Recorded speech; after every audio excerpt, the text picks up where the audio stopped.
Hi folks, welcome back to the Horde. It's more or less noon on the 11th, Monday, 42 degrees. Door's been open for a few minutes, so that's probably the real temperature. The sun's kind of in and out today. You can take a quick look. My battery's all charged up. Very nice. So what am I up to? Well, I started looking at, and I kind of feel bad because I blame myself for the damage caused to this bike from sitting. I should have known better. I mean, I've been cognizant. It's not like I put it down there and wasn't aware that it was down there, and wasn't aware that it wasn't getting in trouble. So I pulled the gas tank off. That's my wife playing piano in the background, for anybody who's interested. Anyway, I don't know how well you guys could see in there. Basically, it's not pretty and it smells bad. So I feel, you know, maybe I can rinse it out and seal it. But I'm also concerned about this. I don't know, is it showing up well? I mean, if this was the hack and pack shop, it would be bad. But given that it's a gas tank, you know, and it's really a shame because it's a beautiful tank. I mean, look at this. I mean, I got one dent here. I think the other side's about perfect. I mean, a little scratching here, but oh, another dent here. I mean, it's a shame. It's my fault. I ruined this tank.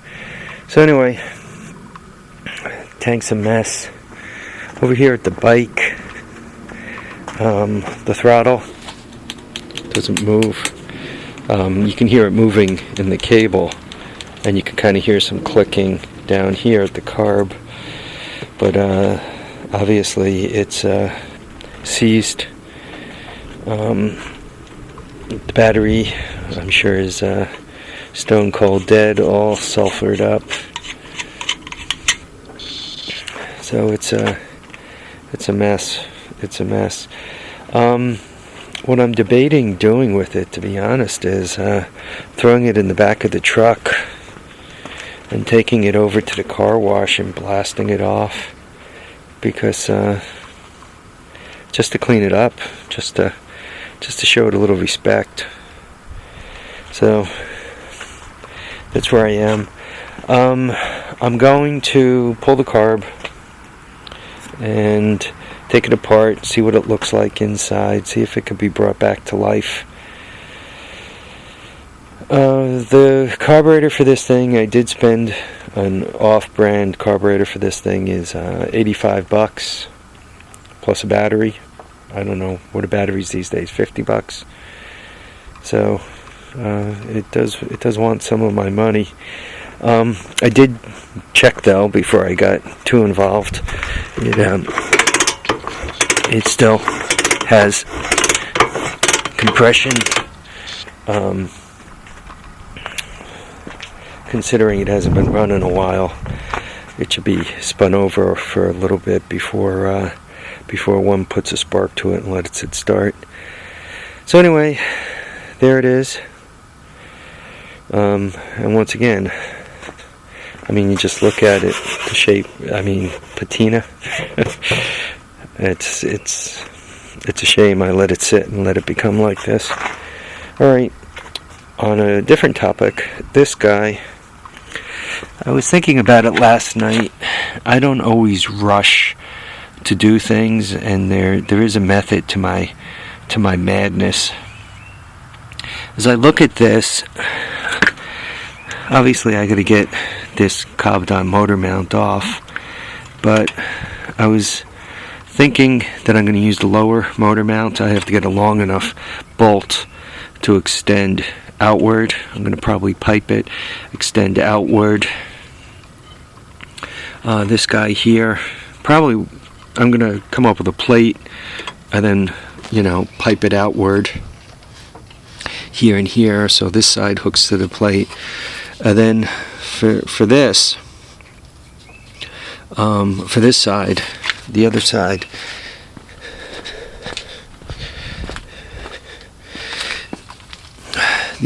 here, quite honestly, it looks like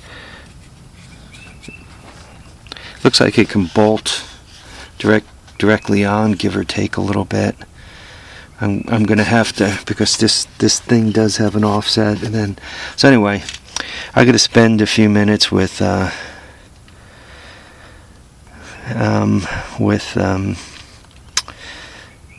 first I gotta get the mounts off, then I gotta get some cardboard and cut it up and make some jigs or templates or whatever you want to call them, and figure it out. I've been wanting to buy a plasma cutter, and I was seriously looking at one a few weeks ago, and then the money thing kind of happened, and I kind of ran out of funds, so that's kind of on hold. I'm probably gonna have to jigsaw it. This guy looks like I don't know if he used plasma or a cutting torch on it. He might have used plasma, because I don't, normally with a cutting torch you feel a certain amount of leftover metal on the back side of it. This, I don't feel any leftover metal. He didn't grind it. I don't feel any grind marks either, so maybe he used plasma to cut that out.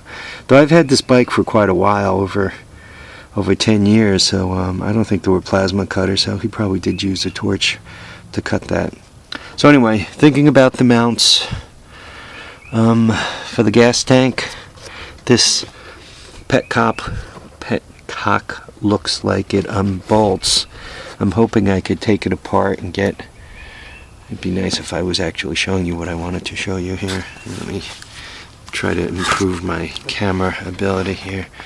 So for the bottom here, you can see the bolts. Anyway, I'm gonna unbolt that and try to make it not leak gas. I hate bikes that leak gas. They I mean, first of all, I can blow up my garage and the house, and I mean, it stinks. One could set their crotch on fire, and there's nothing worse than having a crotch fire, right? So yeah, that'd be worse than Krebs, having your crotch on fire because your bike exploded. Alright folks, let me let you go. Let me try to get something moving here. Live, love, have a great time. Remember, tires down, handlebars up, and don't let your projects rot in the back of the garage for 10 years. Obviously it leads to extra work. Take care now.